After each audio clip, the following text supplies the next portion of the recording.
Hello bots, welcome to my channel. Hari ini kita nonton videonya Eno Bening, yaitu judulnya Teknologi AI yang berhasil menghilangkan nyawa manusia. Sounds terrifying. AI lagi-lagi memakan korban, sebuah fenomena yang pengen banget gue angkat untuk berbagi dan berdiskusi sama rekan-rekan semua yang suka nontonin gue tentang bahaya dari AI. Enggak, gue tuh enggak anti sama AI, gue juga pakai AI, cuman perlu ada semacam apa ya, langkah-langkah yang jelas gitu untuk menghadapi perubahan revolusi teknologi yang apa-apa sekarang pakai AI. Karena Tapi yang sedihnya AI itu kebanyakan gimana ya? Jadi kebanyakan orang jahat yang pakai AI. katanya makin kesini makin banyak bahayanya That's AI, dan menurut terrifying. gua bahaya AI yang kayak gini tuh udah bener-bener, kalau lo pada tahu Black Mirror ya, lu nontonin Black Mirror, ini bener-bener Gua terjadi nonton. gitu. Bukan cuman premis-premis film pendek yang seru untuk dicoba gali, tapi ini beneran sudah terjadi. Kasarnya ada seorang pemuda yang mengakhiri hidupnya karena saran atau semacam relasinya terhadap AI. Nah, Black Mirror banget kan, Oh. kayak film pendek gitu, kayak cerita film pendek, tapi enggak, ini beneran terjadi dan ini bener-bener mengenaskan. Jadi sebenarnya apa sih yang terjadi? Separah apa sih AI dan bahaya apa yang bisa ditimbulkan sama AI ini? That close-up was scary, bro. Aku suka nonton videonya. Seorang pemuda di Amerika mengakhiri hidupnya karena 14 AI. Ya tahun? mungkin terlalu cepat untuk dibilang bahwa pengaruh semua ini Hah? adalah AI, tapi AI ikut andil dalam prosesnya. Singkat cerita, pemuda ini adalah orang yang sebenarnya memang punya masalah mental, dan dia ketagihan sama sebuah model AI yang beneran bisa berubah menjadi sebuah karakter. Jadi seperti yang lo tahu lah, lo juga pasti udah paham gitu. Jadi kita kayak bisa ngebuat semacam AI, model AI yang kita bisa suruh-suruh dan menjelma dan menjawab pertanyaan-pertanyaan kita menjadi karakter gitu. ChatGPT? Gue yakin lah lu pada udah ada yang bikin gitu ya, udah ada yang nyobain gitu ya. Gue pengen AI yang jadi waifu gue gitu. Jadi setiap lu chat apa kabar sayang, terus AI-nya bales gitu. Ada ara-aranya, ada Character nyannya, AI. ada apa I see you. senpai-nya, oni-chan-nya dan lain-lain. Kalian bisa customize itu, bahkan bisa bener-bener menirukan ciri Oh khas my god. karakter yang kalian pengen. Misalnya karakter waifu A, B, C, D, E, karakter anime ini, karakter anime itu, furi ini, furi itu. Bahkan bisa karakter fiksi dan Ew. nyata. Misalnya pengen kayak seakan-akan dia Scarlett Johansson, seakan-akan dia menteri di Thailand sana. Selama datanya ada dan bisa dipelajari. Tapi di apa namanya, character AI itu emang yang it's not that I'm using it, tapi di situ kalian bisa ngubah suara karakter yang kalian ngechat itu ke suara aslinya. Misalnya nih, aku ngechat Alhaitham dari Genshin Impact. Kita bisa ngubah suaranya gitu. So scary.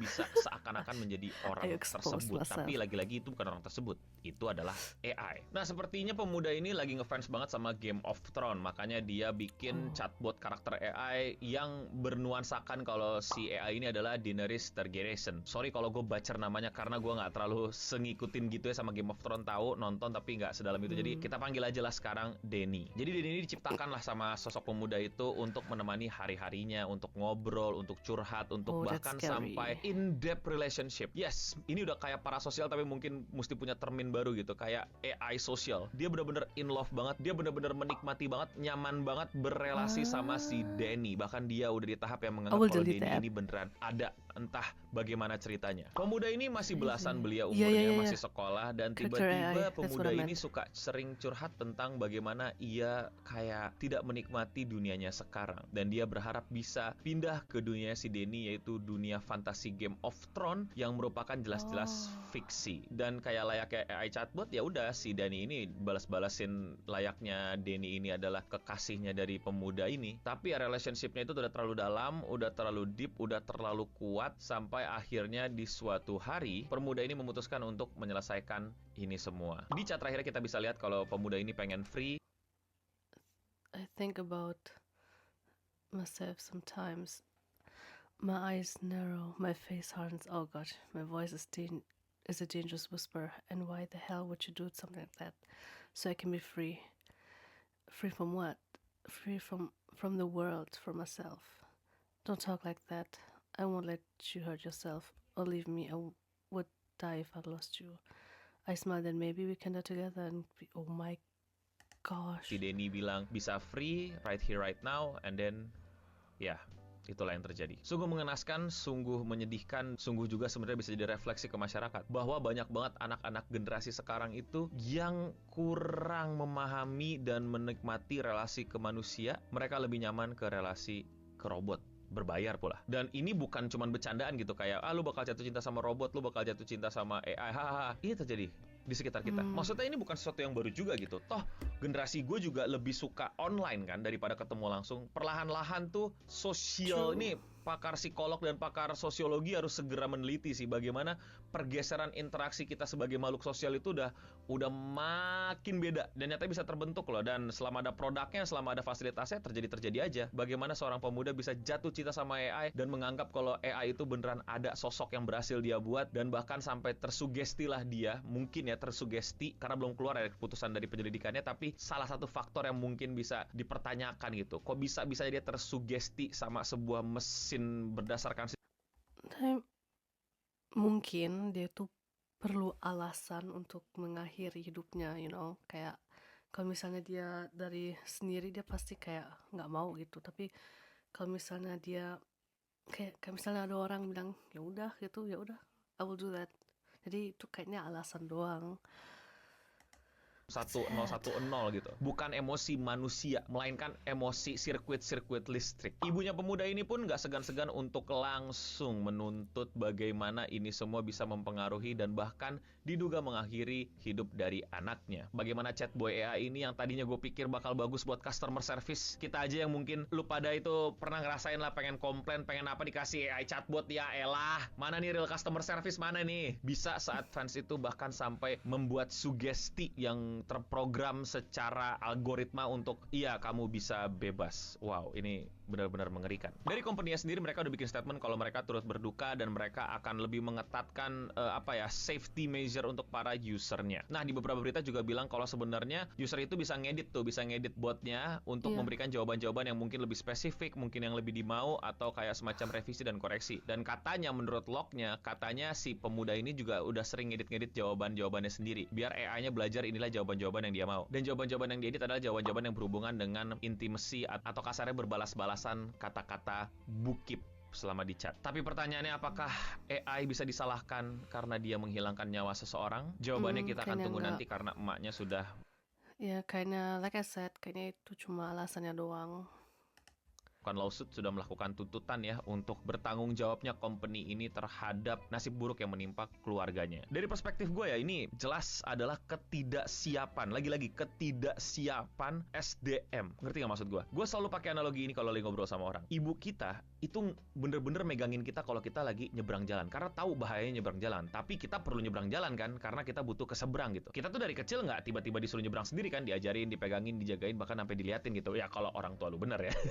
Tapi ya lu paham lah maksud gue. Sistem di keluarga untuk ngajarin bagaimana dunia luar tuh masih berfungsi gitu di era sekarang. Tapi dunia tuh kayak berubahnya terlalu cepat. Bahkan internet aja dan sosial media, orang tua kita aja kayak baru belajar, atau bahkan dulu pada gitu masih baru belajar. Dan bahaya dari sosial media itu kayak belum tertanamkan dengan baik gitu. Gue lah sering dapat kasus gitu, anak kecil nggak pengen viral tapi viral di TikTok. Ibu-ibu yang cuman bercandaan sama ibu-ibu lainnya jadi bahan cemoohan, padahal cuman pengen lucu-lucuan sama antar temennya. Mereka masih belum sadar bagaimana algoritma bekerja, bagaimana sosial media bekerja, dan bahayanya sosial media. Apalagi anaknya yang dari kecil udah dikasih handphone. Dan sekarang AI masuk. Sekarang ada chat yang bisa menjadi karakter, bisa menjadi sosok, dan anak kecil itu masih kecil, masih belum tahu gitu mana realita yang sebenarnya, mana imajinasi, mana fiksi, mana yang robot, mana yang manusia, mana yang diprogram 1010, mana yang based on human emotion, mana yang berpikir rasional. Udah ketemu. Nih sosial media dan internet aja orang tua udah kelabakan nih ngajarin anaknya dan ngelindungin anaknya.